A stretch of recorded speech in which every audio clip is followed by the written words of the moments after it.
Que el Señor bendiga a su palabra. Hagan de cuenta que un chico quiere aprender a surfear.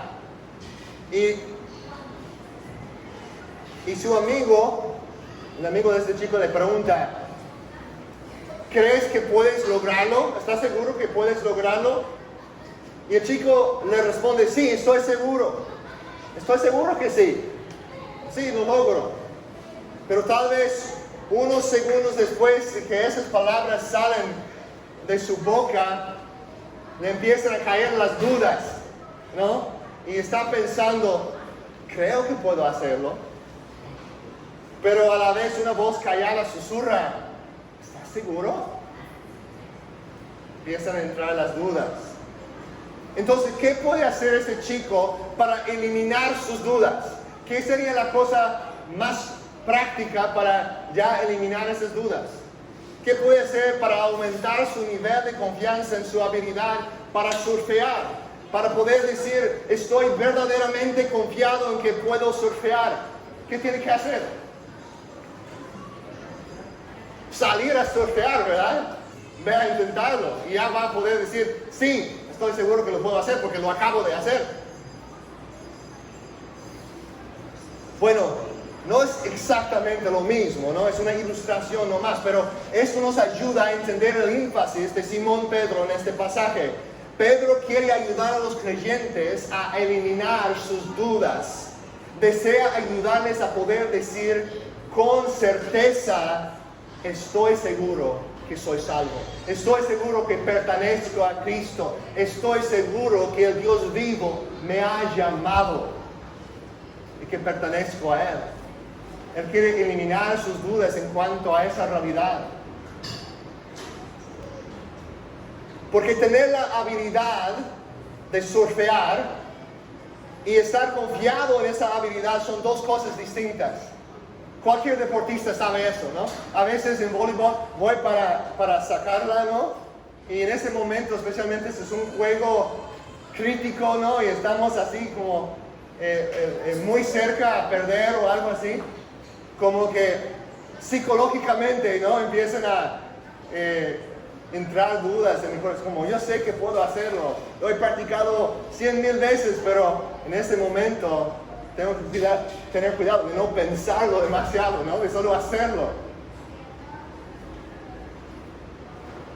Entonces hay una diferencia entre la habilidad de hacer algo y la confianza de que lo puedes hacer, ¿no? ¿Sí me explico?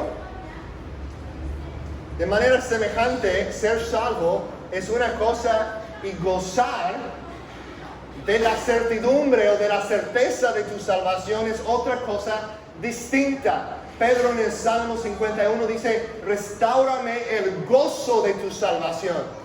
No dice, restáurame tu salvación, no, sino el gozo de tu salvación.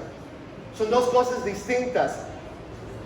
Ser salvo y saber que eres salvo. Conocer a Dios y tener la confianza o la certeza de que lo conoces. Son dos cosas distintas. Hay muchos cristianos que luchan con esto, de la certeza. Tal vez muchos de ustedes se preguntan, ¿realmente soy perdonado? ¿Realmente soy salvo? ¿Realmente Dios me ha liberado del castigo de mis pecados? ¿Puedes tú decir con confianza, decir confiadamente como Pablo declara en 2 Timoteo 1:12? Note como él lo dice. Por lo cual también sufro estas cosas, pero no me avergüenzo porque yo sé en quién he creído y estoy convencido de que Él es poderoso para guardar mi depósito hasta aquel día. Es muy bonito poder decir eso y saber en nuestro corazón, ¿no? Es una cosa decirlo con los labios por afuera. Oh, sí, soy cristiano. Sí, estoy seguro. Pero saber profundamente en tu corazón de que tienes esa certeza de tu salvación. Puedes decir, estoy convencido. Familia, hermanos y hermanas, es la voluntad de nuestro Padre que sus hijos tengan certeza en cuanto a su salvación. Dios quiere que tengamos la certidumbre de que le pertenecemos a Él. Hay seguridad en Cristo. Hay seguridad en Cristo. No estamos hablando de eso. Si de verdad hemos nacido de nuevo, somos muy seguros en Él. Pero Dios quiere que gocemos de esa seguridad. La palabra de Dios dice que los que de verdad pertenecen a Cristo están seguros. Jesús declara, por ejemplo, en Juan 10, 27 a 29. Y si esa no es seguridad, yo no sé qué es la seguridad. Porque Jesús está hablando aquí muy claramente. Dice, mis ovejas, refiriéndose a quién, a los que verdaderamente le siguen a Él, los que le pertenecen a Él, sus hijos, los hijos de Dios, ¿no? Los que han confiado en Él. Mis ovejas oyen mi voz, yo las conozco y me siguen. Yo les doy vida eterna y jamás, en el griego es un doble negativo, es como nunca jamás perecerán y nadie las arrebatará de mis manos, de mi mano. Mi Padre que me las dio es mayor que todos y nadie les puede arrebatar de la mano del Padre. Esa es la cumbre de seguridad, hermanos. Pero hay momentos en la vida de cristianos, en que ellos no gozan, nosotros no gozamos de nuestra salvación. Son salvos, pero no están experimentando certeza verdadera en la práctica. En ese sentido hay una diferencia entre nuestra posición en Cristo y nuestra experiencia de esa posición. O sea, aún perteneciendo a Dios, hay momentos en que no nos sentimos como pertenecemos a Dios. Aún siendo amados por Dios, hay momentos en que no nos sentimos amados por Él. Aún siendo perdonados por Dios, hay momentos en que empezamos a dudar si realmente Dios nos ha perdonado. ¿Es verdad? Pero Dios desea que tengamos certeza sobre estas realidades espirituales. Él quiere que sus hijos verdaderos, que los que en verdad han confiado en Cristo, han sido salvados por la gracia, tengan la certeza de su salvación. Vemos este tema de la certeza en el versículo 10 de nuestro pasaje. Nota el versículo 10. Dice, así que, hermanos, sean cada vez más diligentes para hacer firme, para confirmar su llamado y elección de parte de Dios. Otra traducción lo pone de esta manera, lo dice de esta manera. Dice, así que, amados hermanos, esfuércense por comprobar si realmente forman parte de los que Dios ha llamado y elegido. Entonces Pedro está diciendo que es importante, que es bueno que sepas que de verdad conoces a Dios, que debes de hecho esforzarte para comprobar esa realidad. En otras palabras, Simón Pedro, apóstol de Jesucristo, desea que los cristianos de su día gocen de la certeza de su salvación. Quiere que comprueban el hecho de que de verdad Dios los ha salvado, que pueden estar confiados de su salvación. Y esto concuerda con lo que escribió el apóstol Juan en 1 de Juan 5:13.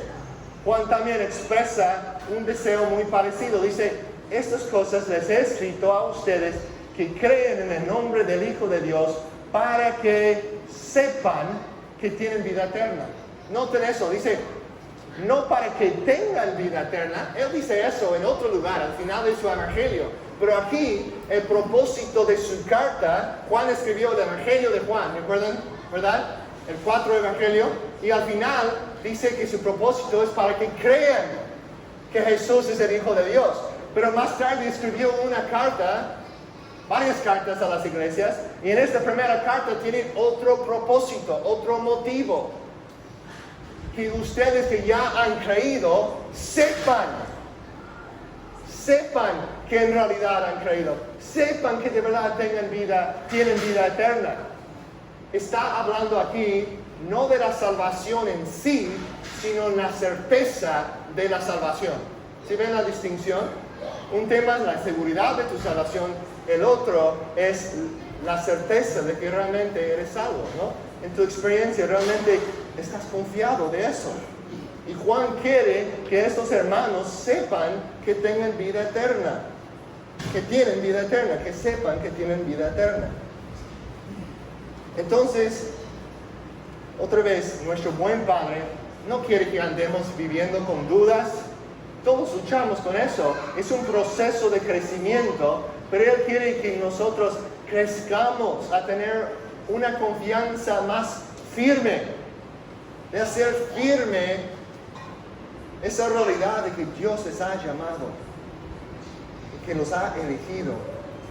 Ese es el significado del versículo 10. Tiene que ver con la certeza de nuestra salvación. Ahora, eso nos conduce a una clarificación vital. Tenemos que aclarar algo muy, muy importante. El versículo 10 no enseña una salvación por obras.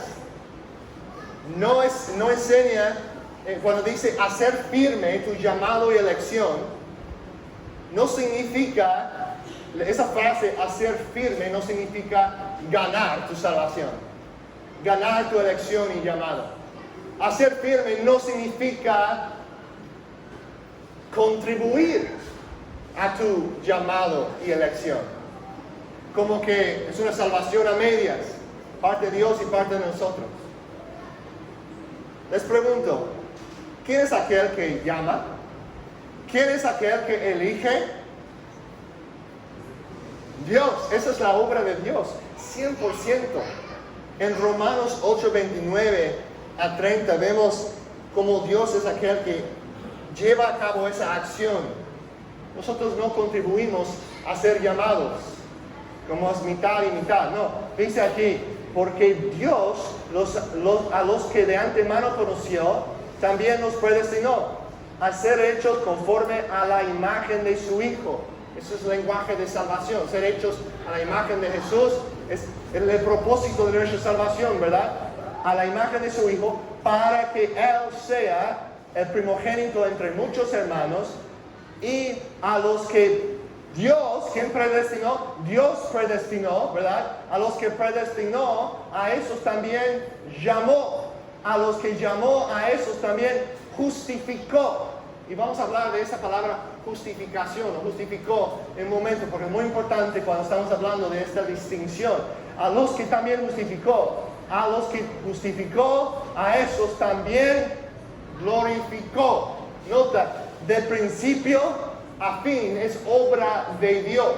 Llegando al cielo, llegando a la nueva creación, cuando ya estemos con Cristo en los cielos nuevos, la tierra nueva, nadie va a estar pensando, bueno, estoy aquí porque sí, pues Dios, muy buena onda, Él contribuyó a mi salvación, pero también hice una parte.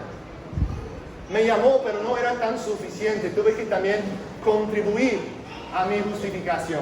Este versículo muestra que desde antes de tu nacimiento, antes de la fundación de la tierra, hasta la glorificación final, nuestra salvación es el plan de Dios y algo que Dios ha logrado por nosotros, según sus buenos propósitos, por su gracia. Por eso confesamos que por gracia somos salvos, mediante la fe, y esto no procede de nosotros.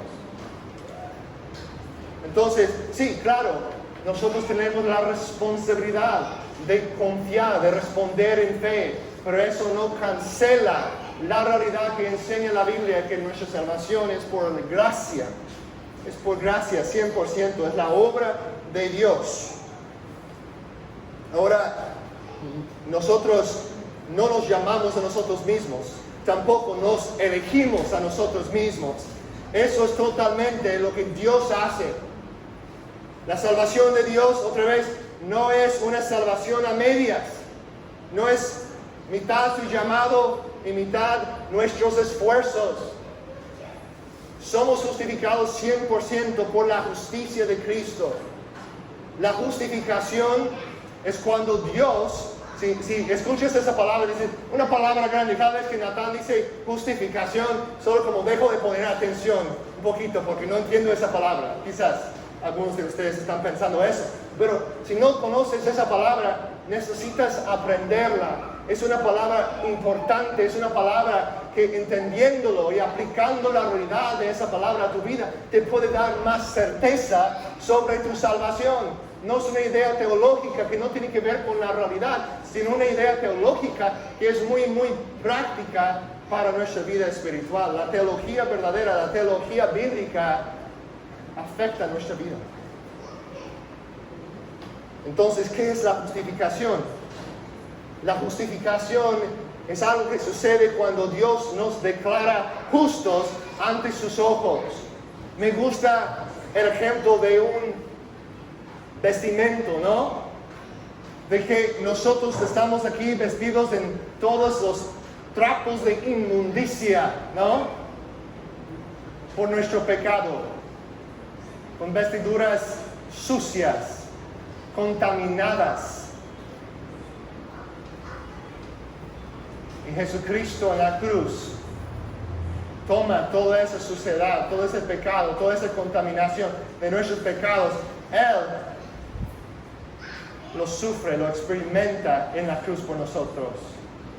Él que no conoció pecado, fue hecho pecado para que en Él fuéramos hechos la justicia de Dios. Eso nos dice 2 de Corintios 5:21, ¿no? Lo tenemos ahí. Pero ese versículo a veces ha sido llamado el gran intercambio. Jesús toma nuestro pecado y nos da su justicia. Quita nuestras vestiduras sucias y nos cubre, nos viste de la perfecta justicia de Jesús. Dios a vernos legalmente en las cortes celestiales, a ver a nosotros, si nuestra fe está en Jesús, dice, Él está declarado justo, lo veo vestido en la justicia de mi Hijo. Esa es la justificación. Un cambio en que Cristo recibe nuestro pecado sin pecar, pero recibe el castigo de nuestro pecado y nosotros en cambio recibimos su justicia. Las vestiduras blancas y puras que nos dan acceso al trono de Dios, a entrar confiadamente ante Dios. Esa es la verdad gloriosa de la justificación. Pedro habla de eso en 2 de Pedro 1:1. Nota que él ya había mencionado esa realidad. Dice aquí, a ver si aparece en el siguiente, Emi. Simón Pedro, siervo y apóstol de Jesucristo, a los que han recibido una fe como la nuestra. ¿Cómo recibimos la fe? Mediante la justicia ¿de quién? De nuestro Dios y Salvador, Jesucristo. Recibimos nuestra justicia ante Dios por medio de Jesús. Claro, hay otro sentido en que hay justicia en la práctica. Dios nos llama a practicar, a vivir vidas justas. Pero eso no está hablando de eso. Esto está hablando de una declaración de Dios Padre. Romanos, no lo tengo en la pantalla, pero en Romanos 5:1 dice, por medio de la fe, dice, habiendo sido justificados mediante la fe, tenemos paz con Dios.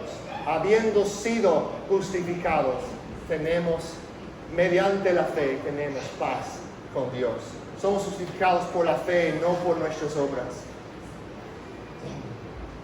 El enfoque del versículo 10, entonces, no es, el versículo 10 aquí en Pedro, de confirmar tu llamado y elección. No se trata de justificación. Eso no es como tú vas a ganar tu justificación, no. No lo puedes ganar, tú no puedes ganar tu salvación. Se trata no de la justificación, sino de la santificación. ¿Okay? Otra palabra larga, otra palabra teológica, pero muy, muy importante. Tenemos la justificación y la santificación. Y aquí en Pedro, en estos versículos, nos está hablando de la santificación progresiva, que es algo en la cual nosotros andamos, algo que practicamos nosotros. Entonces, podemos decir, aquí tengo unos contrastes.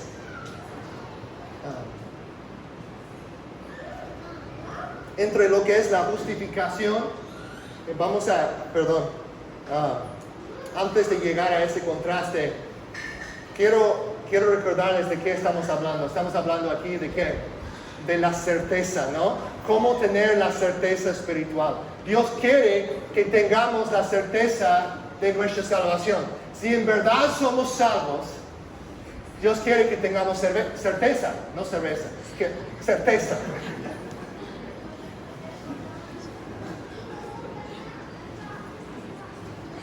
Entonces, para los que no estaban poniendo atención, ya están poniendo atención. Dios quiere que tengamos la certeza de nuestra salvación. Si de verdad no eres salvo, Dios no quiere que tengas certeza antes que en primer lugar confieses en Jesucristo. Hay personas, por ejemplo, que andan pensando que son salvos que realmente no son. Y en este pasaje vemos 3 pruebas para, si de verdad eres salvo, eso va a aumentar tu certeza. Y si no eres salvo, te va a mostrar que necesitas arrepentirte y en verdad creer en Jesús. Porque estás confiando en las cosas equivocadas. Entonces tenemos aquí 3 pruebas. Y la primera prueba aquí es lo del crecimiento en la santificación. ¿Okay? El crecimiento en la santificación. Si estamos creciendo en la santificación, es algo que nos asegura, algo que nos muestra que de verdad pertenecemos a Dios. Ahora, quiero que entendamos un poquito la distinción entre lo que es la santificación progresiva y la justificación. Aquí lo tenemos en la pantalla. La justificación es una declaración hecha sobre nosotros. Nota esa palabra. Sobre. Dios nos declara justos a sus ojos en base no de nuestra obediencia, sino en la obediencia de Jesús. La santificación es una obra que Dios hace en nosotros. Dios nos está haciendo más santos. Es un proceso. Y qué bueno, ¿no? Porque nos desanimamos a veces pensar, bueno, todavía estoy luchando con eso. Todavía estoy perdiendo mi paciencia con mis hijos.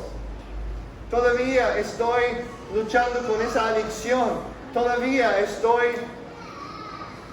tentado a pensar negativamente de esa persona. Todavía estoy guardando rencor contra mis padres.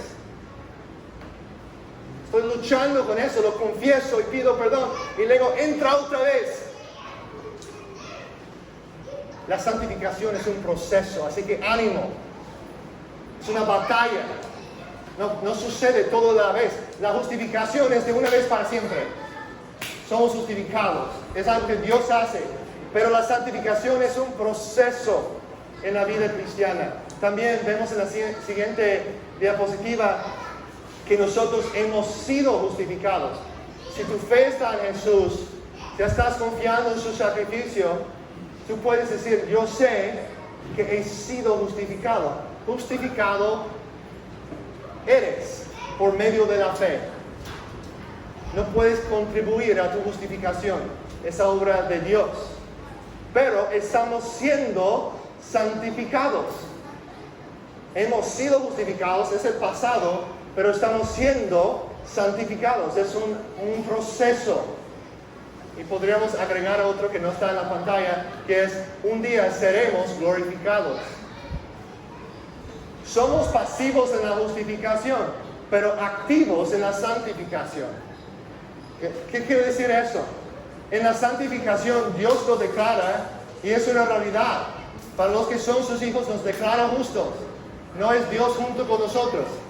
No, es la obra de Dios. Pero en la santificación tenemos un rol para llevar a cabo. Reconocemos que al final y al cabo es la gracia de Dios obrando en nosotros, pero somos activos en eso, en la santificación. para que entiendan también lo que es la teología católica, y me imagino que muchos de ustedes saben eso, pero si no, es importante entenderlo. Y si eres católico, nos estás visitando, bienvenido amigo, es bueno que estás aquí con nosotros. Una diferencia, es importante que entendamos cuáles son algunas de las diferencias para ver qué es lo que realmente enseña la Biblia.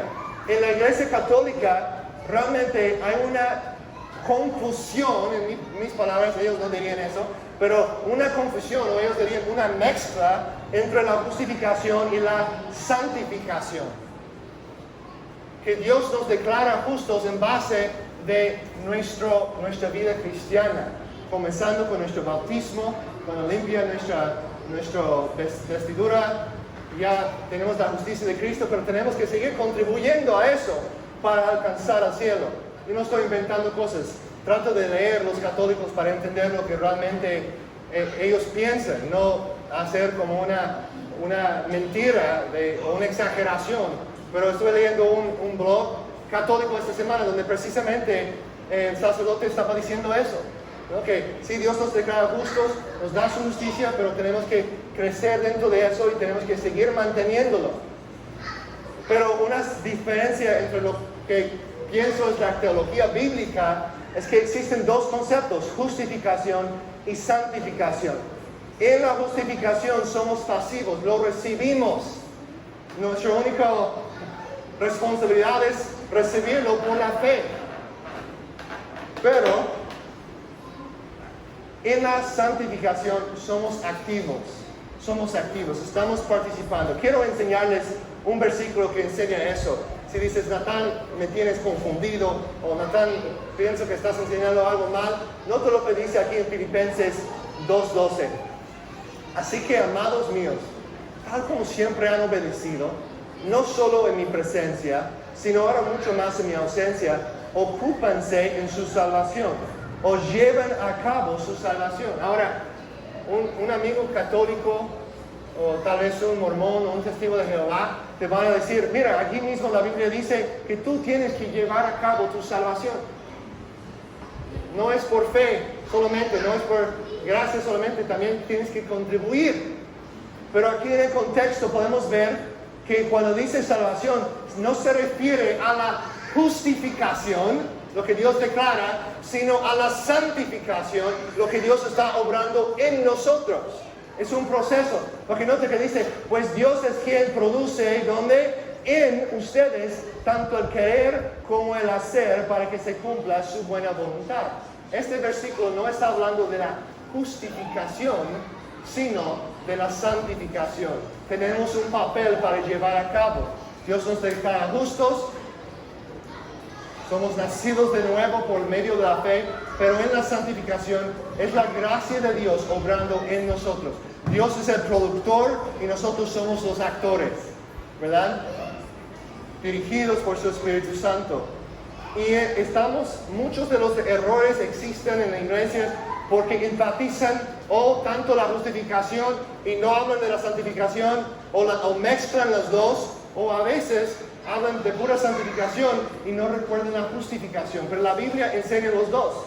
Si quieres investigar más sobre la justificación, te animo a leer Romanos 3 y 4 para tener una visión bien clara de lo que estoy diciendo. Romanos 3 y 4 habla de la justificación mediante la fe, no por las obras. Entonces, cuando Pedro está diciendo confirmar tu llamado por tus obras, no está diciendo ganar tu salvación por tus obras o tu justificación. Hay en un sentido la salvación pasada, justificación, la salvación presente, santificación, y la salvación futura, la glorificación. Hemos sido justificados, estamos siendo santificados y un día seremos glorificados. Hay tres fases de la salvación en ese sentido. Pero cuando decimos que no somos salvos por las obras, estamos hablando de la justificación. Cuando nacemos de nuevo, es la obra de Dios. No contribuimos a eso, solo la recibimos por medio de la fe, no por las obras. Bueno, yo creo que eso ha de ser claro, pero tenemos que seguir avanzando. Entonces, hablando de estas pruebas, quería explicar eso para que no cayeran en la duda de decir, Natán estaba diciendo que tenemos que esforzarnos para ganar o mantener nuestra justificación ante Dios. No, Cristo es aquel que ya se esforzó por nosotros en la cruz. Y eso debe motivarnos ahora a vivir vidas puras que agradan a Dios. La santificación está motivada por la justificación. ¿Ok? Bueno, creo que ya lo he repetido muchas veces, pero es que yo he explicado esas verdades tantas veces a personas y a veces me siguen diciendo, ay, pues estoy tratando porque no sé si Dios Padre me va a aceptar. Digo, hermano, hermana, no se trata de eso. Jesús ya entregó su vida por ti. No se trata de buscar esa aceptación ante Él. Confía en Jesús. Jesús es el aceptado por Dios. Confía en Él. Por eso enfatizo eso tanto. Pero ahora tenemos que entrar en el enfoque de este pasaje, que es la santificación. Y la santificación es una evidencia o una prueba de que de verdad conocemos a Dios. Si quieres aumentar tu certeza, la primera evidencia o prueba que debes buscar es el crecimiento en la santificación. Ahora, por esta razón, dice el versículo 5 en sus Biblias, 2 Pedro 1:5. Por esta razón también, obrando con toda diligencia, añadan a su fe virtud, y a la virtud conocimiento, dominio propio, y sigue la lista, ¿no? Y termina con ¿qué? Con el amor. Vemos que la fe es el fundamento y el amor es como la culminación de todo, ¿no? Es un gran círculo de virtudes, de calidades cristianas que realmente es como el carácter de Jesús desplegado en tu vida. El carácter de Jesús demostrado en tus obras, en tus acciones. Ya que Dios les ha dado todo lo que necesitan para la vida cristiana, recuerden lo que nos dijo Pedro en el capítulo 1, versículo 3, ya nos ha dado todo concierne la vida y la piedad. Ya nos ha dado todo lo que necesitamos, así que en base de eso hay que vivir, esforzarte con toda diligencia en vivir para Él y seguir su ejemplo. Así van a comprobar la realidad de su fe. No somos justificados por nuestras obras, pero las obras son la evidencia de nuestra justificación.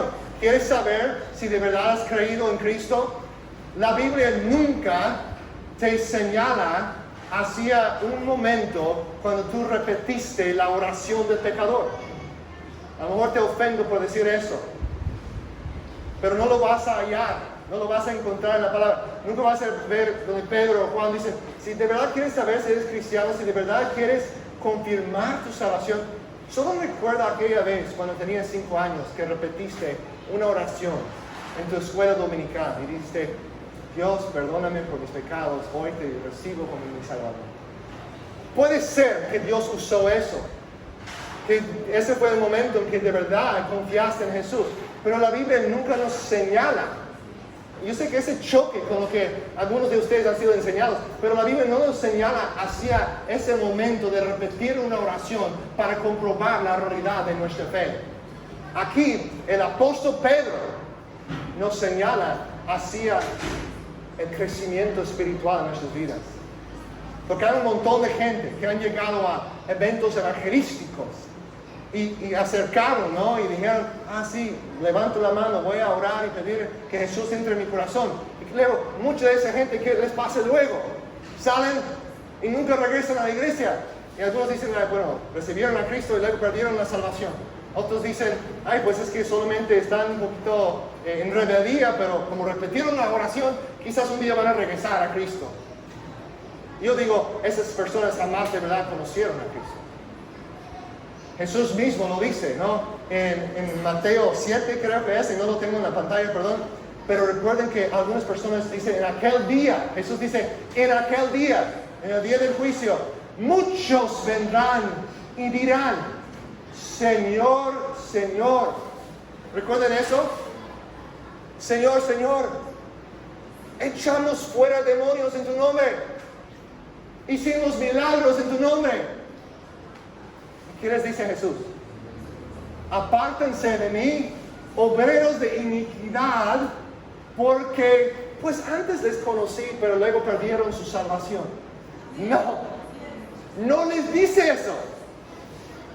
Dice, apártense de mí, obreros de iniquidad, porque jamás los conocí. Jamás los conocí. I never knew you. Nunca jamás los conocí. Hay muchas personas que tienen por un tiempo evidencia externa de seguir a Jesús, pero en sus corazones nunca lo conocen de verdad. Saben mucho de Jesús, a veces conocen bien sus Biblias. No debemos ser impresionados por gente que conoce muchos versículos y que todo el tiempo están repitiendo versículos. No significa nada si sus vidas no se alinean con las verdades que están profesando. La evidencia que nos da Pedro aquí, la prueba para aumentar nuestra certeza, para decir, Señor, gracias, yo veo que tú me has salvado y que estás obrando en mi vida porque veo cambios. Ahora, no te desanimes, porque no es un cambio total. Eso no sucede hasta la glorificación, la salvación futura. Pero viendo la evidencia de crecimiento, nos debe aumentar la certeza de nuestra salvación. Entonces, es la primera prueba que vemos aquí.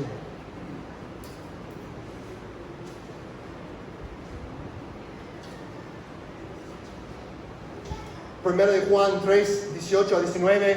Solo quiero que vean eso para confirmar lo que estoy diciendo, que Juan nos enseña también que no estoy malinterpretando a Pedro.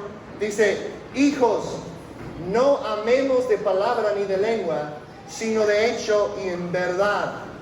En esto sabemos que somos de la verdad. Eso es lo que queremos saber, ¿no? ¿Cómo sabemos que de verdad hemos creído? ¿Cómo sabemos que de verdad tenemos el Espíritu Santo? Ay, pues porque repetí una oración cuando tenía 4 años. O peor, ay, porque siempre he asistido a la iglesia. ¿Cómo sabemos? Y aseguramos, nota lo que dice, en esto sabremos que somos de la verdad y asegurémonos nuestros corazones delante de Él. El versículo 19 se refiere a lo que acaba de decir, ¿no? Y hermanos, si nos amamos de palabra, no solamente de palabra, sino también de hecho y en verdad, ¿qué va a pasar? Vamos a tener certeza que somos de la verdad. Perdón si los confundí porque no lo leí correctamente la primera vez, pero sí captan el sentido de Juan aquí, ¿no? Dice que amando en hecho y en verdad es la evidencia de que somos de la verdad. Y asegurémonos nuestros corazones delante de Él.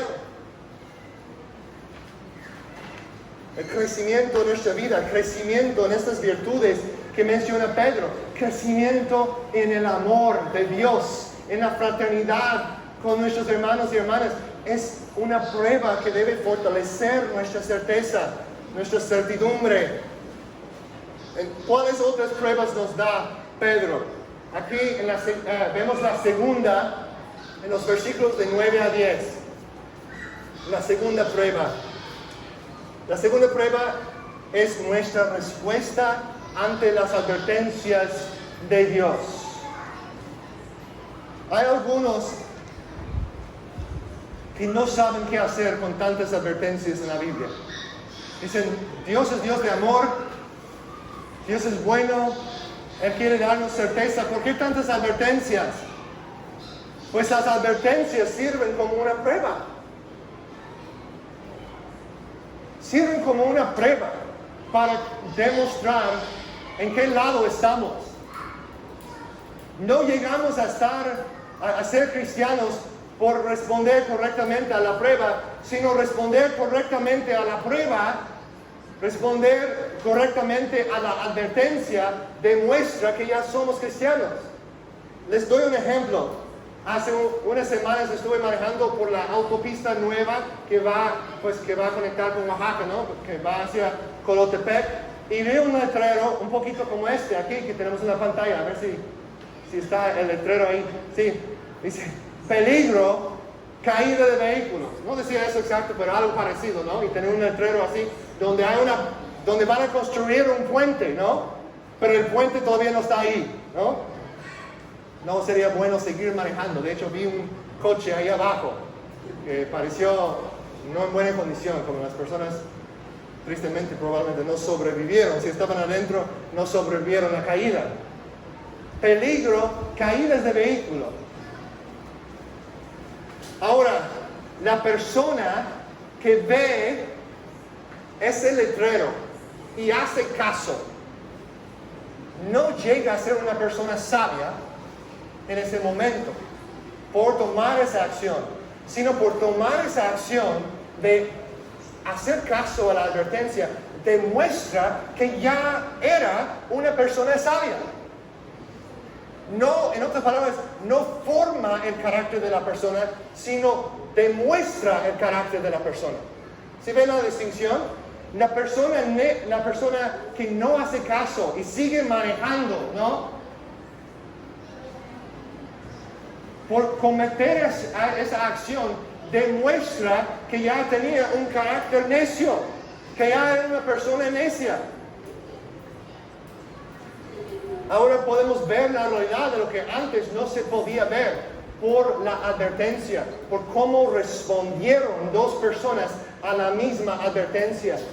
Y cada vez que te topes con una advertencia en la Biblia, hay muchos, en el libro de Hebreos hay muchos, y estamos hablando Nuevo Testamento, no solamente en el Antiguo Testamento.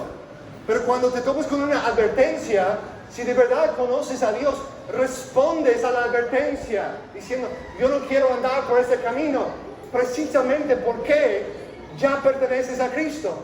No respondes a la advertencia de esa manera para ganar tu salvación. Y eso es importante discernir la diferencia entre esas dos cosas. Las advertencias de Dios sirven para aumentar la certeza de los que ya somos salvos, de los que ya son salvos. Si ves una advertencia de la palabra de Dios y lo ignoras, y ves otro y la ignoras, y ves otra y la ignoras, dice, todos los que cometen inmoralidad sexual, fornicación, todas esas lista de cosas, ¿no? Dices, pues veo esas advertencias, dice que no heredarán el reino de Dios. Y sigues ignorando esas advertencias, estás demostrando, mi amigo, que no eres de verdad hermano en Cristo. Que de verdad te falta conocer de verdad a Dios. Te falta realmente entregar tu vida a Él por medio de la fe. Porque el corazón nacido de nuevo responde a las advertencias de la palabra de Dios. Otra vez, no perfectamente, porque es un proceso de crecimiento. Pero hay un deseo. La nueva naturaleza, si has nacido de nuevo, eres nueva creación, tienes nuevos deseos. Y todavía vas a luchar con el pecado, pero cuando caes en el pecado, ya no lo vas a querer como antes y no te va a agradar como antes. Vas a tener un deseo de dejar esas cosas atrás. Y muchas veces sí, es una lucha tremenda. Y no quiero menospreciar eso, no quiero minimizar que hay luchas increíbles que enfrentamos aún siendo cristianos verdaderamente. Pero hay un nuevo deseo. ¿Deseas cambiar? ¿Deseas realmente avanzar a ser más como Jesús? Esa es evidencia de un corazón convertido de verdad. Pero no haces caso, dices, pues sé que están ahí las advertencias, pero voy a ir a acostarme con esa chica de todos modos que no es mi esposa, porque lo quiero hacer y después voy a pedir perdón. Esa es la actitud de una persona que no conoce a Cristo, que no hace caso a las advertencias de Dios. Aquí vimos, ¿verdad?, que hay ciertas advertencias en este pasaje, porque mientras hagan estas cosas nunca caerán. La implicación es que algunos van a caer. Algunos profesan con sus bocas, pero luego caen. Algunos sigan en su inmoralidad, demostrando que de verdad no son de Jesús.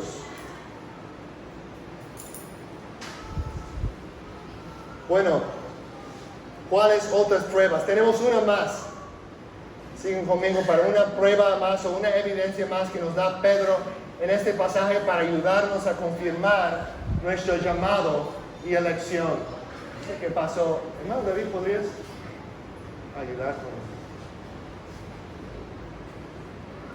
Bueno, van a tener que escuchar con más cuidado ahora, ¿verdad? No tenemos la ayuda visual. La tercera prueba es esta.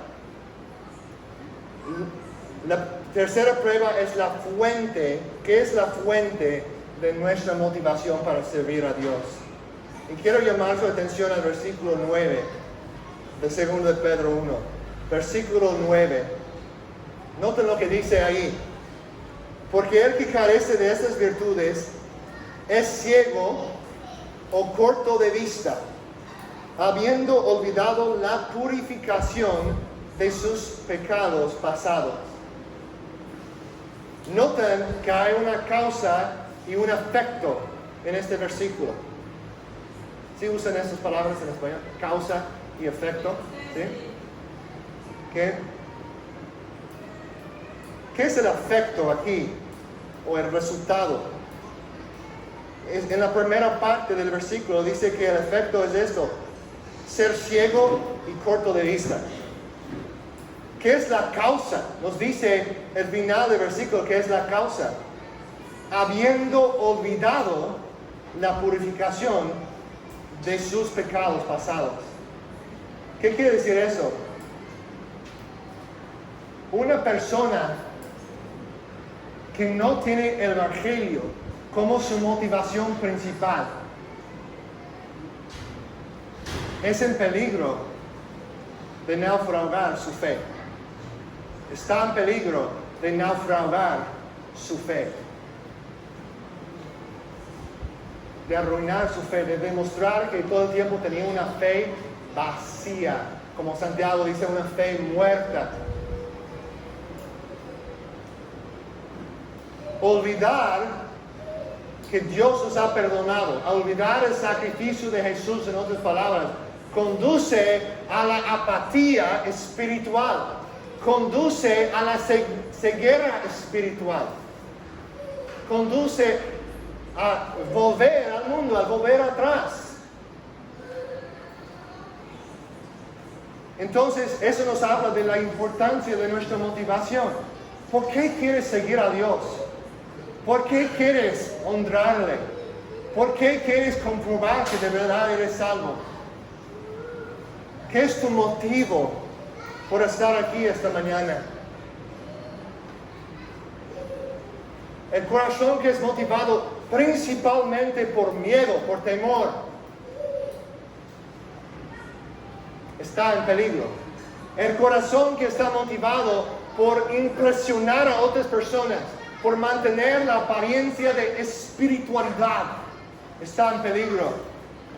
Pero la persona que está motivada principalmente por el Evangelio, por el hecho de que Jesús murió en la cruz para perdonarme de mis pecados, esa persona está en una buena posición, una buena postura para seguir creciendo, para seguir confirmando la realidad de su salvación, para seguir confirmando, haciendo firme su llamado y elección, y gozar de la certeza de que Dios ya lo ha salvado.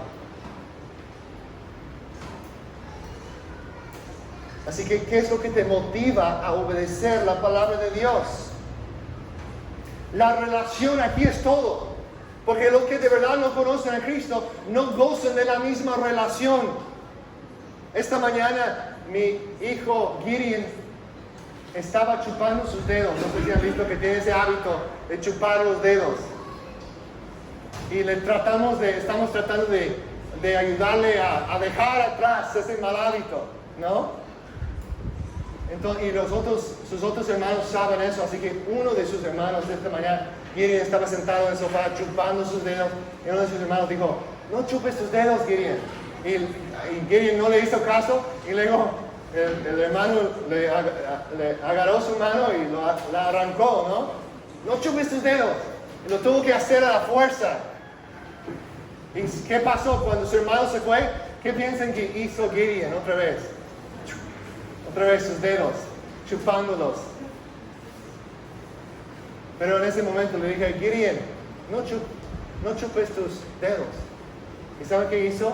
Inmediatamente los quitó de la boca. Y no los volvió a chupar.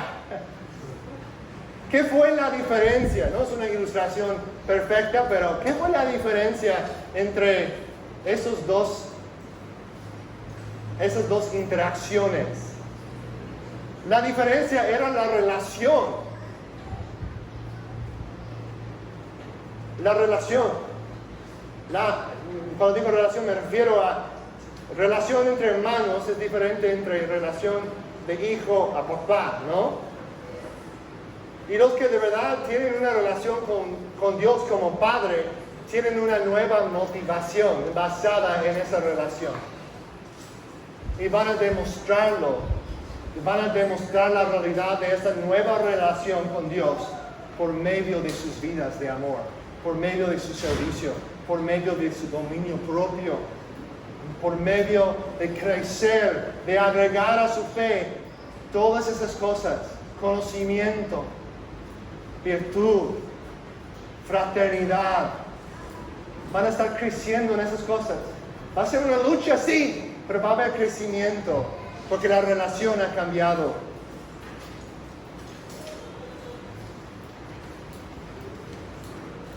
Hay que examinar nuestros corazones. Yo voy a rendir, eso es algo serio. Yo voy a rendir cuentas ante Dios un día por cómo les ayudé en esta área, por lo que yo enseñara, por lo que yo enseño, ¿no? Voy a presentarme ante Él, y aunque sé que por medio de la fe soy justificado, dice la Biblia que sí hay una rendición de cuentas, aún para creyentes, y hay recompensa. Y no entiendo exactamente cómo todo eso funciona, honestamente, pero sé que la Biblia lo enseña. Entonces, debo tomar eso muy en serio. De que yo no predicar, sería un gran error de mi parte, predicar domingo tras domingo a personas que creen que son cristianos, nunca llamándoles a examinar la realidad de su fe, nunca animándoles a poner a prueba si su fe realmente es auténtica.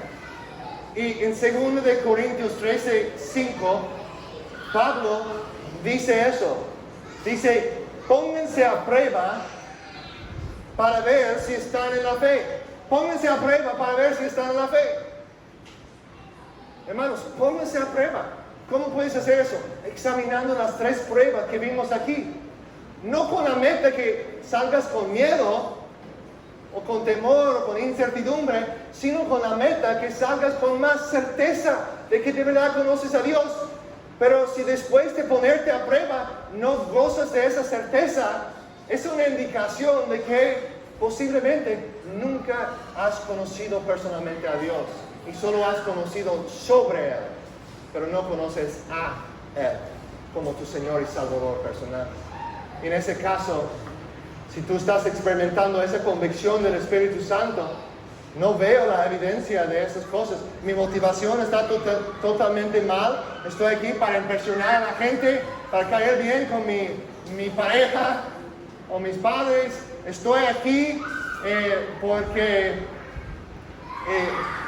tengo la motivación de parecer bien ante la gente, o porque tengo miedo de que si no llego el domingo Dios me va a castigar al infierno. ¿Esa es tu motivación principal? Debes examinar tu fe. No es decir, cuando digo eso, no estoy negando la realidad del infierno. Es importante aclarar eso. Pero lo que estoy diciendo es que de verdad conoces a Cristo. Eso ya no va a ser tu motivación principal, escapar de la ira, sino tu motivación principal va a ser agradar a tu Padre, agradar a Jesucristo, que ya estás confiado que Él dio su vida por ti. Son cosas diferentes.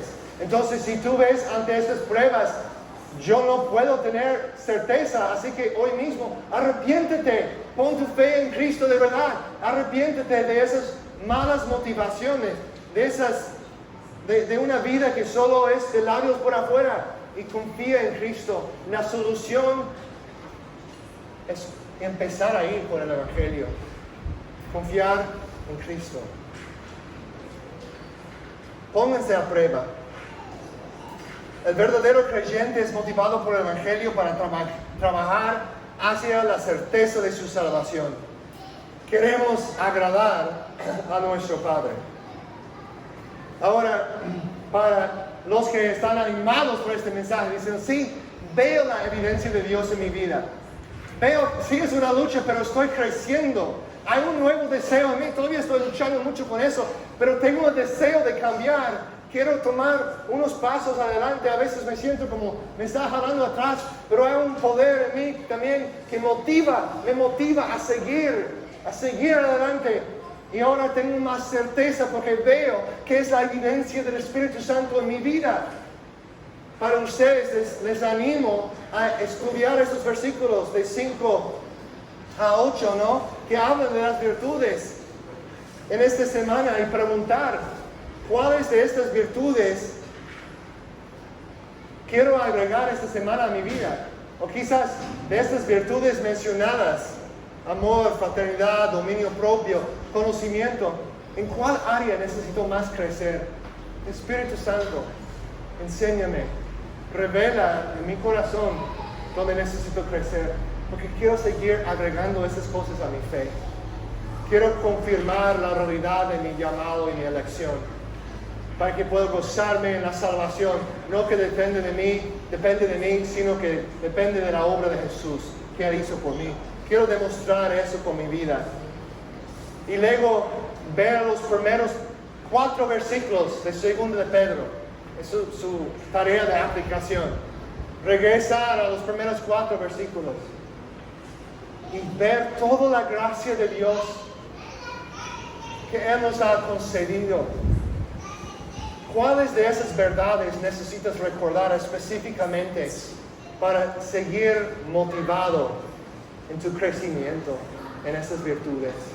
Y seamos un pueblo distinto del mundo, no por una vestimenta externa, sino por las vestiduras de las buenas obras, del amor, del dominio propio, del conocimiento, de la virtud, de la fraternidad, de crecer en esas cosas, para que el mundo vea la realidad de Jesús en nosotros. Gracias, Padre, por tu palabra. Ayúdanos a seguir creciendo, a seguir entendiendo la salvación que nos has dado,